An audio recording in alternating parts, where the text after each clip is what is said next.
Good morning students. ఈరోజు మనం ఈ వీడియోలో లాగ్రాంజ్ లీనియర్ ఈక్వేషన్స్ మెథడ్లోనే ప్రాబ్లమ్స్ గురించి ఎక్స్ప్లెయిన్ చేస్తున్నాం స్టూడెంట్స్. కానీ ఇది లాగ్రాంజ్ లీనియర్ ఈక్వేషన్స్ మెథడ్లో గ్రూపింగ్ ఒకటి ఉంటుంది and second one multipliers method ఉంటుంది students.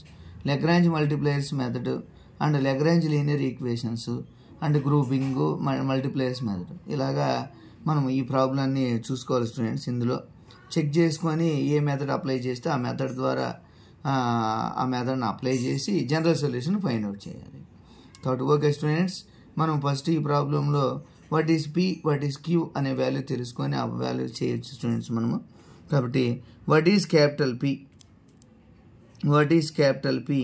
Equal to X and what is capital Q equal to minus Y and what is capital R equal to Y square minus X square students. కాబట్టి మనం ఇందులో first ఏం find out చేయాలి? PQR వాల్యూస్ని మనం find out చేయాలి students. PQR వాల్యూస్ని find out చేస్తే ఈజీగా మనం గ్రూపింగ్ మెథడ్ ద్వారా సాల్వ్ చేయొచ్చు స్టూడెంట్స్. ఫస్ట్ మనం గ్రూపింగ్ చేద్దాం. సరే, గ్రూపింగ్ చేసే ముందు మనం ఫస్ట్ ఏం చేయాలి? ఆక్సిలరీ ఈక్వేషన్ ఆర్ సబ్సైడరీ ఈక్వేషన్ చేయాలి students. Auxiliary equation or subsidiary equation. Auxiliary equation or subsidiary equation. What is auxiliary equation? And capital dx by capital P and dy by capital Q and dz by capital R. ఈ method apply చేసి మనం find out చేస్తాం students.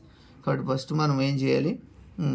dx by capital P మన value చేయాలి students. What is capital P? dx by capital P. dx by capital P అంటే value ఏంటి students? x equal to dy by capital Q. capital Q అంటే minus y equal to dz by capital R. capital R అంటే y square minus X square students.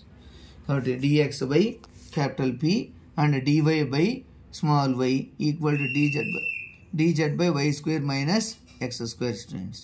కాబట్టి మనం ఈ values మనం ఈజీగా grouping ద్వారా మనం ఫైండ్ అవుట్ చేయొచ్చు. ఫస్ట్ మనం గ్రూపింగ్, ఎందుకంటే ఈజీగా వచ్చే అవకాశం ఉంది స్టూడెంట్స్. ఇక్కడ గ్రూపింగ్ ద్వారా మనం ఫైండ్ అవుట్ చేయొచ్చు. కాబట్టి మనం ఇందులో రెండు సొల్యూషన్స్ ఫైండ్ అవుట్ చేయాలి మనము. ఈక్వేషన్ 1, ఈక్వేషన్ 2, ఈక్వేషన్ 3 ఇలాగ మన వాల్యూస్ని ఫైండ్ అవుట్ చేయాలి స్టూడెంట్స్. కాబట్టి మనం ఫస్ట్ ఈ గ్రూపింగ్ చేద్దాం. ఆ తర్వాత రాకపోతే నెక్స్ట్ మల్టిప్లైస్ మెథడ్ అప్లై చేద్దాం స్టూడెంట్స్. కాబట్టి నా grouping dx by x equal to dy by minus y. ఇవి ఇంటిగ్రేషన్ చేయడానికి పాసిబుల్గా ఉంది స్టూడెంట్స్. ఇందులో ఇక్కడ మనము ఈక్వేషన్స్ ఎలా ఉన్నాయి? Integration is exist to find general solution. Okay students, now these implies 1 by x into dx equal to minus 1 by y dy. Now integration on both sides. Integration of 1 by x dx equal to minus integration of 1 by y dy. These implies integration of 1 by x and log x plus integration of 1 by y and log y equal to log c. Okay students, మనకు already తెలుసు log x plus log y అంటే formula ఏంటి? log a plus log b. log a plus log b can be written as log of ab equal to log c. Then log cancel. These implies xy equal to c వచ్చేసింది students. ఇక్కడ ఏమొచ్చేసింది? xy equal to c. ఇది first solution c అనుకోవచ్చు, లేదా c1 అని చేయొచ్చు. Okay students, next మనం ఏం ఫైండ్ అవుట్ చేయాలి? ఇక్కడ second equation 2 equal to equation 3 చేద్దాం.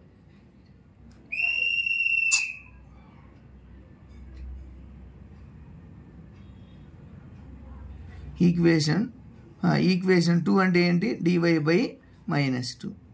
ఈక్వేషన్ 2 ఈక్వల్ టు ఈక్వేషన్ 3 అంటే dy by minus y equal to dz by y square minus X square.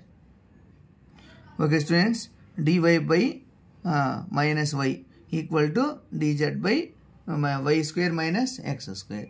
ఇది ఇంటిగ్రేషన్ చేయడానికి ఇక్కడ వరకు పాసిబుల్ అవుతుంది students.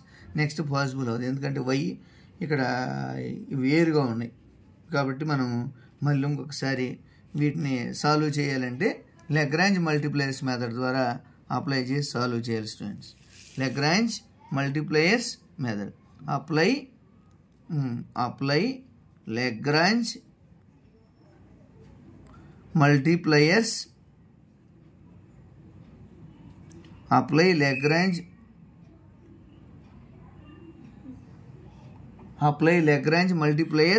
method. dx by x equal to dy by minus y equal to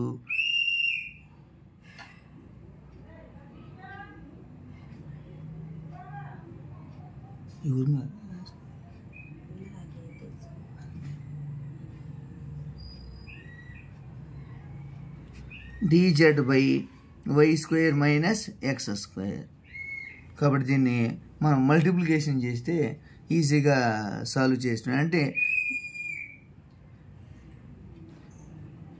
what is Lagrange multipliers method? అంటే దీన్ని x చేత దీని y చేత మల్టిప్లికేషన్ చేసి దీన్ని అంటే ఇక్కడ వాల్యూస్ అన్ని జీరో చేయాలి స్టూడెంట్స్. డినామినేటర్లో ఏ వాల్యూస్ అయితే ఉన్నాయో ఆ వాల్యూస్ అన్నిటినీ జీరో చేయాలి. కాబట్టి జీరో చేయాలంటే మనం ఎలాగ అవుతుంది, ఇక్కడ y square minus x square ఉంది, ఇక్కడ x స్క్వేర్ ఉంది, ఈ రెండింటిని మొత్తం మూడింటిని యాడ్ చేయాలి స్టూడెంట్స్. కాబట్టి యాడ్ చేద్దాం, ఒకసారి చెక్ చేసుకుందాం. Check x square x into x square minus y into y square plus y square minus x square.